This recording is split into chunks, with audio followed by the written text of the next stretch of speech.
तो एक social experiment आहे की 15 वेगवेगळ्या प्रवृत्तीच्या 15 वेगवेगळ्या स्वभावाच्या माणसांना एकत्र टाकल्यानंतर काय होतं आणि काहीतरी इंटरेस्टिंग घडायला पाहिजे म्हणून ज्या वेळेला निवडली जातात ही 15 लोक त्यावेळेला आधी जवळजवळ 5 ते 6 दीड 2 3 तासाचे इंटरव्ह्यूज होतात तुमचे.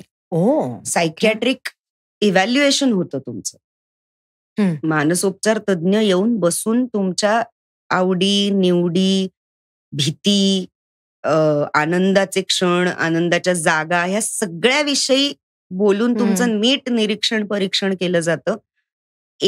एड्स पासनं प्रेग्नन्सी टेस्ट पर्यंत आणि स्ट्रेस टेस्ट पासनं फास्टिंगची शुगर जेवणानंतरची शुगर बीपी हे सगळं फिजिकली सुद्धा एक्झामिन केलं जातं.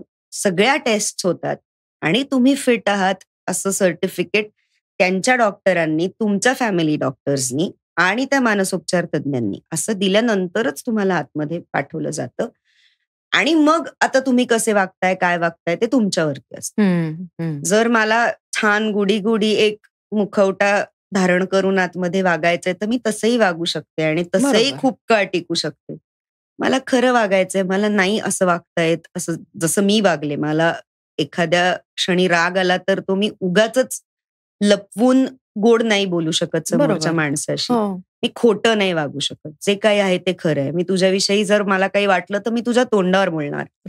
मी मागे जाऊन तिसऱ्या व्यक्तीला नाही सांगणार आणि हे मी केलंही नाही तिकडे.